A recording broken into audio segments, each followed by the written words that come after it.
अस्सलाम वालेकुम दोस्तों, मेरा नाम नितिन और मोहम्मद नाज़ुर। आज मैं आपको बताऊंगा कि मेरा इस्लाम का सफ़र कहाँ से स्टार्ट हुआ, मैंने किन की वीडियो देखी, किसके बयान सुने और उनसे कैसे मुतासिर हुआ, मैंने उनकी वीडियो देख के क्या सर्च किया, ये सारी बातें मैं आपको बताऊंगा इस वीडियो के ज़रिए। जानने की कोशिश करेंगे कि हिंदुइज्म में खुदा का तसव्वुर क्या है। जब हम कोई आम हिंदू से पूछते हैं कि आप कितने खुदाओं में मानते हैं, कुछ हिंदू कहेंगे 3, कुछ कहेंगे 10, कुछ कहेंगे 100, कुछ कहेंगे 1000 और कुछ कहेंगे 33 करोड़ 330 मिलियन। लेकिन जब हम एक विद्वान हिंदू से पूछते हैं जो अपने हिंदू ग्रंथ का मुताला कर चुका है कि हिंदू मजहब में एक हिंदू को कितने खुदाओं में मानना चाहिए, तो वो हिंदू विद्वान कहेगा कि हिंदू को सिर्फ एक खुदा में मानना चाहिए और सिर्फ एक खुदा की इबादत करना चाहिए। लेकिन आम हिंदू वो एक फलसफे में मानते हैं जिसे कहते हैं पैंथियज्म। पैंथियज्म के मानी सब कुछ खुदा है और आम हिंदू ये मानता है कि सब कुछ खुदा है। पेड़ खुदा है, सूरज खुदा है, चांद खुदा है, इंसान खुदा है, सांप खुदा है। हम मुसलमान ये मानते हैं कि सब कुछ खुदा का है। पेड़ खुदा का है, चांद खुदा का है, सूरज खुदा का है, इंसान खुदा का है, सांप खुदा का है। तो जो अहम फर्क आम हिंदू और आम मुसलमान में है कि आम हिंदू कहता है कि सब कुछ खुदा है और आम मुसलमान कहता है सब कुछ खुदा का है। ये अहम फर्क सिर्फ का है। अगर इस का के फर्क को हम मिटाएंगे तो हिंदू और मुसलमान एक हो जाएंगे। और इस फर्क को कैसे मिटाया जा सकता है? जिस तरीके से कुरान में लिखा है, सूरह इमरान सूरह नंबर 3 आयत नंबर 64 में, तालो इला कलिमतिन सवाइम बैना बैनकुम, आओ उस बात की तरफ जो आप और हम में यकसा है। सबसे पहली बात, अल्लाह नाबुद इल्लल्लाह, कि हम सिर्फ एक खुदा की इबादत करें। अभी हम तहकीक करेंगे कि हिंदू मजहब की किताब में खुदा का तसव्वुर क्या है। हिंदू मजहब में एक अहम किताब है जिसका नाम है उपनिषद। जब हम पढ़ते हैं Chandogya Upanishad chapter number 6 section number 2 verse number 1, उसमें लिखा है एकम एविदित्यम। ये एक संस्कृत श्लोक है जिसके मानी है खुदा एक है, ईश्वर एक है, दूसरा नहीं है। लिखा है श्वेताश्वतर उपनिषद में अध्याय नंबर 6 श्लोका नंबर 9 में, नाचस्य कसिज जनिता न चदीपा, उस ईश्वर की कोई वालदेन नहीं है, कोई रब नहीं है। ईश्वर के कोई वालिद नहीं है, कोई वालदा नहीं है, ईश्वर के ऊपर कोई नहीं है। लिखा है श्वेताश्वतर उपनिषद में अध्याय नंबर 4 श्लोका नंबर 19 में, न तस्य प्रतिमा अस्ति, उस ईश्वर की कोई प्रतिमा नहीं है। प्रतिमा एक संस्कृत लफ्ज है जिसके मानी है अक्स। उस ईश्वर की कोई प्रतिमा नहीं है, कोई अक्स नहीं है, कोई फोटोग्राफ नहीं है, कोई पेंटिंग नहीं है, कोई पोर्ट्रेट नहीं है, कोई बुत नहीं है, कोई मूर्ति नहीं है, कोई स्टैच्यू नहीं है, कोई स्कल्पचर नहीं है। लिखा है न तस्य प्रतिमा अस्ति, उस ईश्वर की कोई प्रतिमा नहीं, कोई अक्स नहीं, कोई फोटोग्राफ नहीं, कोई पेंटिंग नहीं, कोई पोर्ट्रेट नहीं, कोई मूर्ति नहीं, कोई बुत नहीं, कोई स्टैच्यू नहीं, कोई स्कल्पचर नहीं। और हिंदू मजहब में सबसे ज्यादा पढ़ी जाने वाली किताब है भगवत गीता। भगवत गीता में लिखा है अध्याय 7 श्लोक नंबर 20 में, all those whose intelligence has been stolen by material desires, they worship demigods।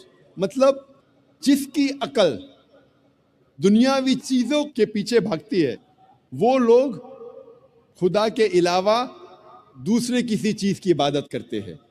जब हम तफसीर पढ़ते हैं, कई भगवत गीता की तफसीर में लिखा है कि जो लोग की बुद्धि, जो लोग की अकल पैसे के पीछे भागती है या दुनियावी चीजों के पीछे भागती है, वो बुत परस्ती करते हैं, खुदा के अलावा दूसरी चीज की इबादत करते हैं।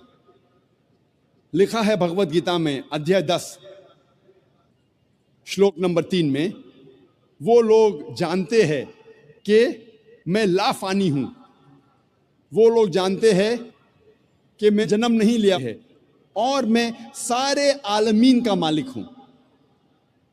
हिंदू मजहब में सबसे ऊंची किताब है वेद। अगर वेद और दूसरी हिंदू मजहब की किताब में टकराव होता है तो हमें मानना चाहिए वेद। वेद हिंदू मजहब की सबसे ऊंची किताब है। जब हम वेद पढ़ते हैं, इसमें लिखा है यजुर्वेद में अध्याय नंबर 32 श्लोक नंबर 3 में, न तस्य प्रतिमा अस्ति, उस ईश्वर की कोई प्रतिमा नहीं है। जैसे मैंने कहा, प्रतिमा एक संस्कृत लफ्ज है जिसके मानी है अक्स, फोटोग्राफ, पेंटिंग, पोर्ट्रेट, बुत, मूर्ति, स्कल्पचर। न तस्य प्रतिमा अस्ति, उस ईश्वर की कोई प्रतिमा नहीं, कोई अक्स नहीं, कोई फोटोग्राफ नहीं, कोई पेंटिंग नहीं, कोई पोर्ट्रेट नहीं, कोई बुत नहीं, कोई मूर्ति नहीं, कोई स्कल्पचर नहीं, कोई स्टैच्यू नहीं। लिखा है यजुर्वेद में अध्याय नंबर 40 श्लोक नंबर 8 में कि ईश्वर पाक है, उसका कोई अक्स नहीं। लिखा है यजुर्वेद में अध्याय नंबर 40 श्लोक नंबर 9 में, अंधात्म प्रविशन्ति या असंभूति उपास्ते। अंधात्म मतलब अंधकार, प्रविशन्ति मतलब दाखिल होना, असंभूति मतलब वो चीजें जो नेचुरल है, जो कुदरती है। तो ये श्लोक में यजुर्वेद अध्याय नंबर 40 श्लोक नंबर 9 में लिखा है, वो लोग अंधकार में दाखिल हो रहे हैं, वो लोग जो असंभूति की इबादत करते हैं, जो कुदरती चीजों की इबादत करते हैं, मिसाल के तौर पे हवा, पानी, आग वगैरह। और ये श्लोक में आगे लिखा है, वो लोग और घोर अंधकार में दाखिल हो रहे हैं, वो लोग जो संभूति की इबादत करते हैं। संभूति की मानी इंसान की बनाई हुई चीजें, मिसाल के तौर पे टेबल, चेयर, बुत, मूर्ति वगैरह। कहां लिखा है? यजुर्वेद अध्याय नंबर 40 मंत्र नंबर 9 में। आगे जब पढ़ते अथर्ववेद में लिखा है किताब नंबर 20 अध्याय नंबर 58 मंत्र नंबर 3 में, देव महासी, महान है वो ईश्वर। और वेद में सबसे ऊंची मानने वाली वेद है ऋग्वेद। वेद 4 किस्म की होती है, ऋग्वेद, यजुर्वेद, सामवेद, अथर्ववेद। ये चारों में सबसे ऊंची वेद है ऋग्वेद। ऋग्वेद में लिखा है किताब नंबर 1 अध्याय नंबर 164 मंत्र नंबर 46 में, एकम सत विप्र बहुधा वेदांते, सत्य एक है, सच एक है, ईश्वर एक है। और साधु संत और विद्वान इस ईश्वर को कई नामों से पुकारते हैं। ये पैगाम फिर से दोहराया गया है ऋग्वेद में किताब नंबर 10 अध्याय नंबर 114 मंत्र नंबर 5 में। इसमें लिखा है कि खुदा एक है, ईश्वर एक है, ईश्वर एक है, लेकिन विद्वान, संत, साधु इस ईश्वर को कई नामों से पुकारते हैं। अल्लाह अकबर। जैसा कि आपने देखा कि डॉक्टर ने जो बयान करे, उन्होंने उन्हें कुरान का इल्म नहीं, बाकी हिंदुइज्म का इल्म नहीं, जितने भी वर्ल्ड में मज़हब हैं सबका प्रॉपर तरीके से इल्म है। यदि आप इनको किसी गूगल पे सर्च करोगे, जैसे कि जो आप वो अध्याय नंबर बोल रहे हैं वो अगर आप गूगल पे सर्च करोगे तो आपको सर्च नहीं मिल पाएगा। ये जब मैंने फ़र्स्ट टाइम ये वीडियो देखी थी इनकी, तो मैंने भी यही किया था कि गूगल पे सर्च करके देखा, तो मुझे कहीं कुछ मिल रहा, कहीं कुछ मिल रहा, और जो मिल रहा था मैंने उस पे भी यकीन कर लिया था अल्हम्दुलिल्लाह। पर एक बार क्या हुआ था, वो वीडियो भी मैं आपके सामने लगाऊंगा कि क्या वीडियो मैंने देखी थी, फिर क्या सर्च किया था और किस पे मुझे यकीन हुआ था, तो वो भी मैं आगे व्लॉग्स में बताऊंगा। पर फिर मुझे हिदायत मिली, अभी शॉर्ट में बता देता हूँ। फिर मुझे अल्लाह को देखिए, अल्लाह को जब हिदायत देनी रहती है तो वो किसी न किसी ज़रिए से आपको तक हिदायत पहुँचा देता है। पर जब जब मुझे लगा कि ये गलत है, बोल रहे हैं, तो मैंने कुछ दिन यकीन भी कर लिया था कि ये गलत बोल रहे हैं, ऐसा कुछ है नहीं, और इनको कैसे इल्म होगा भाई हमारी बुकों का, इनको कैसे इल्म होगा, और जो गूगल भी ये सब चीज़ नहीं दे रहा। पर फिर अल्लाह को तो हिदायत देनी थी। फिर एक टाइम ऐसा आया कि मुझे लगा ऐसा कि मुझे पढ़ना चाहिए, तो तब मैंने ये जो बोल रहे हैं ये बुकों में पढ़ा, गूगल से सर्च करके हटा के बुकों में पढ़ा।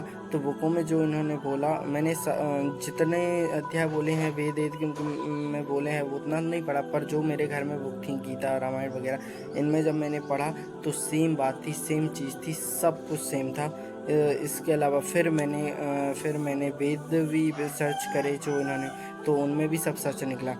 तो फिर मैं इनकी वीडियो से मुतासिर हुआ और फिर मैंने इनकी वीडियो देखना चालू किया, और फिर मैंने इस्लाम को जानना चालू किया, और फिर मैंने कुरान पढ़ना चालू किया। फिर यहाँ से मेरा सफ़र स्टार्ट होता है, जैसे जैसे आगे मैं आपको बताऊँगा कि मैंने और क्या क्या किया।